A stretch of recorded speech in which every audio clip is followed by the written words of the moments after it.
Hi guys, welcome to IWM Bus. So firstly Ganpati Bappa Morya. Raveena, thank you so much हमको बुलाने के लिए, गणपति बाप्पा का दर्शन करवाने के लिए। काफी सुंदर मूर्ति है, क्या कहना चाहेंगे? तो एक्चुअली इस बार राम लल्ला को तो घर पे आना ही था जी। क्योंकि लास्ट कुछ सालों से हम लोग बेबी गणपति लेकर आ रहे थे घर पे। तो इस बार हमने सोचा कि ना राम सीता के घर पे राम लल्ला आए तो सबसे अच्छा होगा। जी। तो और हमें मतलब साक्षात रामलला के दर्शन ही हो गए। जी। इन्हें जैसे ही हमने देखा, इन्होंने हमें पसंद कर लिया। जी। तो मैं हर बार मतलब मैं बोलते हुए गई कि हम लोग जा रहे हैं गणपति पापा को लाने, लेकिन वही आएंगे जो आना चाहते हैं। जी। और हमारी आंखें नहीं हटी इनसे, और मैंने और गुरु ने सोचा कि इस बार राम लल्ला के रूप में गणपति पापा आए हैं। हमेशा कहा जाता है ना कि गणपति पापा तो पहले ही डिसाइड कर लेते हैं कि वो किसके घर पे जाएंगे, लेकिन जब आप गणपति देखने जाओ तो ऐसा लगता है कि हर एक गणपति सुंदर है, हर एक गणपति को आप अपने घर में लाना चाहते हैं, लेकिन तो गणपति पापा अपने आप से ही डिसाइड कर कर आते हैं। जब आप जाती है मंडप पे तो क्या एक चीज होता है आप हमेशा नोटिस करती है गणपति पापा में? वैसे देखा जाए तो आप आंखें नोटिस करते हो, आप मतलब किस तरीके से बैठे नोटिस करते हो, कभी कलर नोटिस करते हो, बहुत कुछ मतलब नोटिस करते हो। लेकिन at the end of the day आपने कभी सोचा ही नहीं होता है, वही चीज आ जाता है। जैसे कि हम लोगों ने कभी नहीं सोचा था कि ऐसे ब्लैक कलर के गणपति होंगे, लेकिन जब हमने इनको देखा और इनके पीछे, इनके जो ये स्वरूप के पीछे का जो सोच है वो ज्यादा एस्टैब्लिश्ड था। मतलब इस रूप के पीछे का जो कारण है that was so well established कि हमें फिर और ये कलर हमने नहीं देखा, हमने सोचा कि रामलला ही आएंगे। डेकोरेशन के बारे में बात किया जाए, काफी सुंदर डेकोरेट किया है, क्या स्पेशल आपने इनपुट डाला है?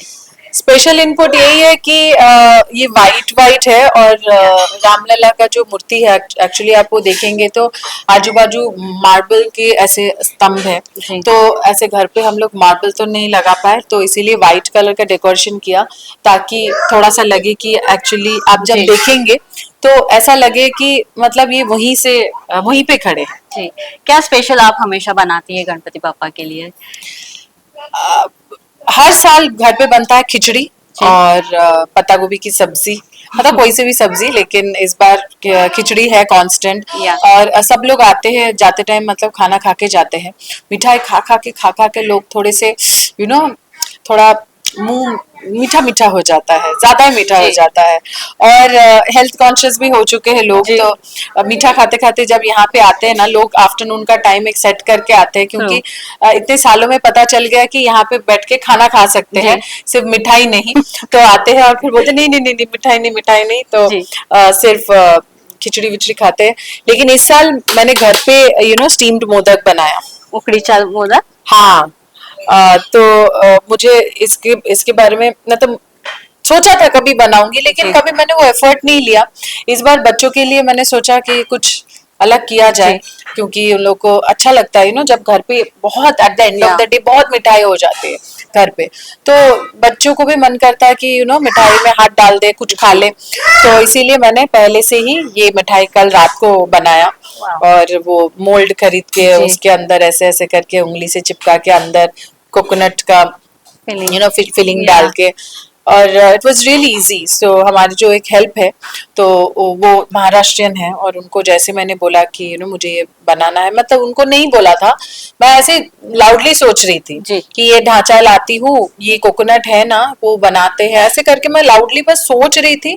और उन्होंने बोला आपको बनाना आता? मैंने कहा नहीं आता तो नहीं है, सीख लूंगी गूगल देख के, ऐसे सब बोल रही थी। बोला मुझे आता है, and she actually helped and it just came out so well. Ganpati पापा चाहते थे कि इस बार देवीना के हाथ का ऐसे मतलब वो उखड़ी चा मोदक खाना है, और हो गया, बन गया। देवीना, एक विश जो आप हमेशा मांगती है गणपति पापा से?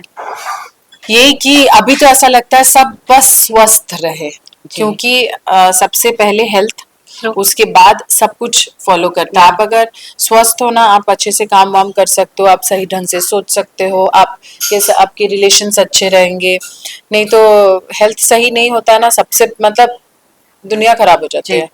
आपकी डॉटर काफी एंजॉय करते हुए नजर आ रही है, कितना माहौल अच्छा हो जाता है जब गणपति पापा घर पे आते हैं, वो 2 दिन आपके लिए कितना स्पेशल है? बहुत ही स्पेशल है। कल रात से मतलब गणपति बप्पा मोरिया मैं अलग अलग तरीके से समझा रही हूँ। अभी अचानक से गणपति बप्पा जी आए और चले जाएंगे, मतलब ये कॉन्सेप्ट इतना भारी है कि अभी तक समझा नहीं पा रही हूँ। तो मैंने बोला है कि गणपति बप्पा का बर्थडे, तो हैप्पी बर्थडे गणपति बप्पा मोरिया सब चल रहा है जी एक्चुअली। जी, फाइनली एक मैसेज हो जाए ऑडियंस के लिए। ऑडियंस को ये मैसेज दूंगी कि एंजॉय करिए, सब मिलके रहिए, साथ में रहिए, जुड़े रहिए। इस फास्ट पेस्ड दुनिया में ऑल दैट इज नीडेड कि हम सब साथ रहे। तो छोटी छोटी चीजों में मन में खटास लाना, जी लड़ लेना या अच्छा नहीं, जी, प्यार से रहिए। Thank you so much Debina, इतना सुंदर दर्शन करवाने के लिए गणपति बापा का। Thank you so much. Thank you, thank you. Lastly Ganpati Bappa Morya, मंगल मूर्ति। Morya. Thank you. Thank you.